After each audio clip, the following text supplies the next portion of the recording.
Hello students. तो आज हम बात करते हैं डिस्ट्रक्टर के बारे में। डिस्ट्रक्टर क्या होता है? जो कंस्ट्रक्टर हमने बात किया है उसका अपोजिट आप डिस्ट्रक्टर को कह सकते हैं कि आपने जो वैल्यूज इनिशियलाइज करवाई है एक ऑब्जेक्ट की या मेंबर वेरिएबल्स की through constructor, the destructor destroys the same, right. अब इसका आप पहचानेंगे कैसे कौन सा कंस्ट्रक्टर या डिस्ट्रक्टर है। देखो, कंस्ट्रक्टर पहचानने का तो बहुत अच्छा सा रूल है कि आप सेम नेम ऑफ क्लास होता है, आप पहचान जाएंगे। और इसका कोई रिटर्न टाइप नहीं होगा तो आप समझ जाएंगे कि ये जो है कंस्ट्रक्टर है। लेकिन डिस्ट्रक्टर क्या होता है? ये भी सेम नेम ऑफ क्लास होता है, ये भी वैल्यूज रिटर्न नहीं करता है, बस इसके अंदर जो क्लास नेम है उसके आगे टिल्ड साइन होता है। इस तरीके से इसका मतलब आप कंस्ट्रक्टर की नहीं डिस्ट्रक्टर की बात कर रहे हो। और डिस्ट्रक्ट करते टाइम आपको अगर कुछ वैल्यू प्रिंट करवानी है तो वो आप थोड़ा सा प्रिंट भी करवा सकते हो। तो जिसमें ज़्यादा बड़ा कोड लिखने से बचना चाहिए हमको।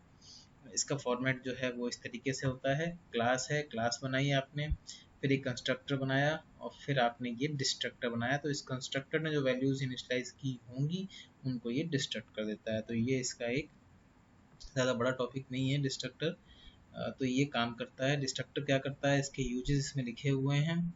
ये क्या क्या काम करता है? मेमोरी रिलीज करता है, पॉइंटर जो वैल्यूज पॉइंटर वेरिएबल्स होते हैं उनकी वैल्यूज को रिलीज करता है, फाइल और रिसोर्सेज को क्लोज करने का काम करता है।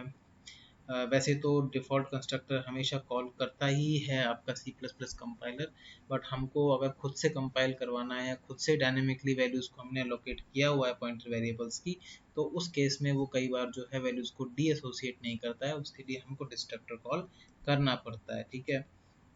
और डिस्ट्रक्टर अपने आप कब कॉल हो जाता है? जब या तो प्रोग्राम खत्म हो जाए या आपका जो स्कोप है या पैरेंथेसिस आपने लगाए हुए हैं लोकल वेरिएबल्स के लिए वो ख़त्म हो जाए, या फिर आपका डिलीट ऑपरेटर जो है वो कॉल करो तो डिस्ट्रक्टर अपने आप कॉल हो जाता है। तो इसका एग्जांपल देख लीजिए। क्लास है हेलो वर्ड नाम से, आपने कंस्ट्रक्टर बनाया हेलो वर्ड नाम का जो कुछ प्रिंट करवा रहा है।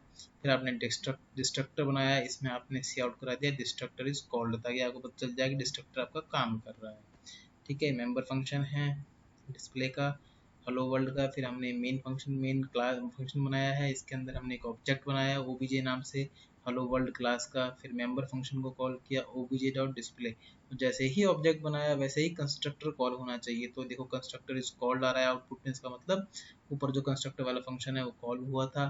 उसके बाद में मेंबर फंक्शन कॉल होना चाहिए जो हमने किया है ये। तो हेलो वर्ल्ड प्रिंट कर रहा है ये मेंबर फंक्शन, तो हेलो वर्ल्ड इसमें प्रिंट हो गया। डिस्ट्रक्टर उसके बाद खत्म होगा, तो डिस्ट्रक्टर उसके बाद हुआ डिस्ट्रक्टर इज कॉल्ड, राइट।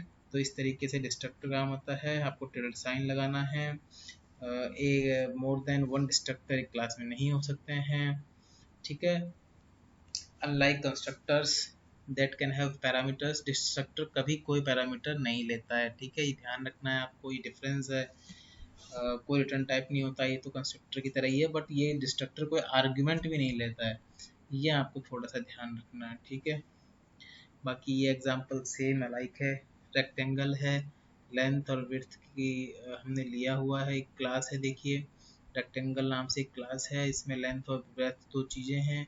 हमने एक फंक्शन बनाया है सेट डायमेंशन नाम से, एक फंक्शन बनाया है गेट एरिया के नाम से। फिर हमने एक कंस्ट्रक्टर बनाया है रेक्टेंगल नाम से जो कि डिफ़ॉल्ट कंस्ट्रक्टर है, ठीक है। कोई आर्गुमेंट नहीं लेता है, यहाँ हमने डिस्ट्रक्टर कॉल कर दिया है। फिर मेन फंक्शन के अंदर हमने रेक्टेंगल नाम R1 नाम से RT नाम से एक ऑब्जेक्ट बनाया, तो आपका कौन सा कंस्ट्रक्टर कॉल होगा? और RT1 के नाम से बनाया तो आपका कौन सा कंस्ट्रक्टर कॉल होगा? Default constructor. फिर आपने RT डॉट सेट डायमेंशन की तो फंक्शन आ गया, और आपने गेट एरिया किया तो यहाँ से एरिया प्रिंट हो जाएगा, और उसके बाद में आपका जो डिफ़ॉल्ट जो आपका डिस्ट्रक्टर आपने लगाया है वो रन हो जाएगा, ठीक है। तो ये आपका डिस्ट्रक्टर जो टॉपिक है वो इसमें कंप्लीट हो जाएगा। उसके बाद में जो है आपका डायनेमिक मेमोरी एलोकेशन के बारे में हमने बात की। डायनेमिक मेमोरी एलोकेशन जब भी आप बात करोगे तो आप दो ऑपरेटर की बात करोगे, न्यू ऑपरेटर और डिलीट ऑपरेटर के बारे में, ठीक है। अभी क्या होता है, कैसे काम करता है, ये देखते हैं। तो new is used to allocate memory for a variable object array array of object. इनके बारे में चारों के बारे में हम पढ़ चुके हैं, लेकिन कब करता है? रन टाइम पर, राइट। तो declaring memory at run time is known as dynamic memory allocation. तो जब हम डायनेमिक मेमोरी एलोकेशन की बात करते हैं तो डायनेमिक क्यों बोल रहे हैं, क्योंकि कंपाइल टाइम पर हम वैल्यूज़ को नहीं दे करके हम वैल्यूज़ को मैनिपुलेट करने की कोशिश कब कर रहे हैं, डायनेमिक टाइम पर, right. So we use memory by this method when it is not known in advance how much memory space is needed. तो हम कब ये न्यू ऑपरेटर का यूज़ करेंगे, जब हमको पता ही नहीं है कितनी मेमोरी चाहिए। एक यूज़र इनपुट दे रहा है, वो कितने डिजिट्स का इनपुट देगा हमको नहीं पता है, तो उसका जो मेमोरी लोकेशन कब होना चाहिए, जब वो वैल्यूज इनपुट कर दे, तो वो सब डायनामिकली जो है एलोकेट होना चाहिए। तो उसके लिए हमको न्यू ऑपरेटर यूज़ आता है, ठीक है। पॉइंटर का यूज़ करते हैं हम इसके अंदर। तो ये इसका फॉर्मेट है, देख लीजिए। पॉइंटर वेरिएबल होता है इज इक्वल्स टू न्यू और डेटा टाइप का नाम आता है, राइट। तो इस तरीके से हम न्यू और डिलीट ऑपरेटर का जो है यूज़ करते हैं। इसके कुछ फॉर्मेट्स हैं वो देख लीजिए आप। इंट स्टार पी हमने लिखा pointer variable is equals to new data type. ये इसका जो है न्यू ऑपरेटर का यूज़ करने का है। ये आपका न्यू ऑपरेटर है।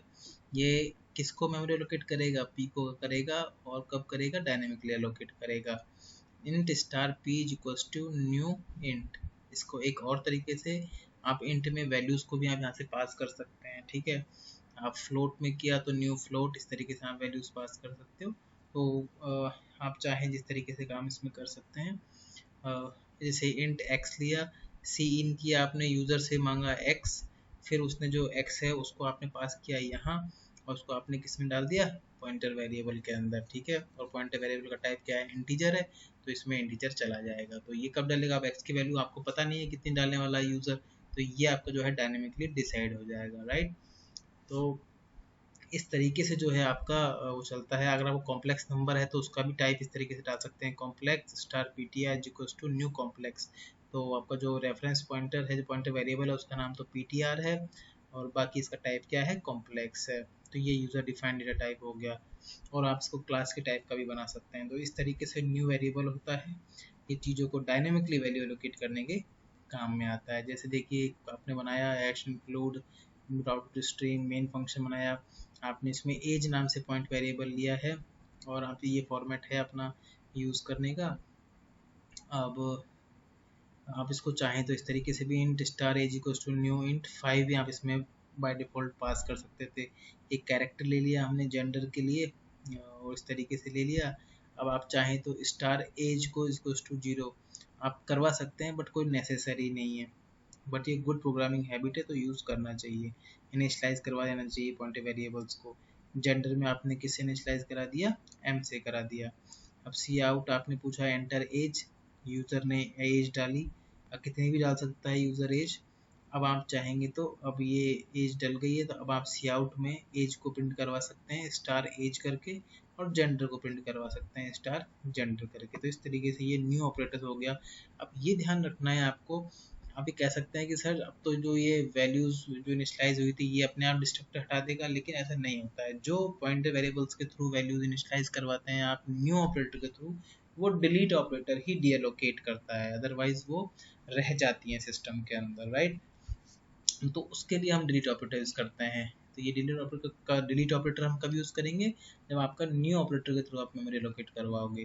तो फर्स्ट में आपने इसका फॉर्मेट क्या लिखा, डिलीट पॉइंटर वेरिएबल का नाम, और डिलीट अगर आपने कुछ एरे लिया हुआ है तो वो, और पॉइंटर वेरिएबल का नाम। तो इन दो तरीके से आपका जो है डिलीट ऑपरेटर काम करेगा, और आपकी चीज़ें जो हैं वो डी एलोकेट हो जाएंगी। मेमोरी एलोकेशन जो आपके पॉइंटर वेरिएबल ने ले रखा होगा मेमोरी में, वो डी एलोकेशन उसका हो जाएगा। तो ये आपका न्यू और डिलीट ऑपरेटर जो है यहाँ कंप्लीट होता है। बाकी नेक्स्ट वीडियो में देखते हैं।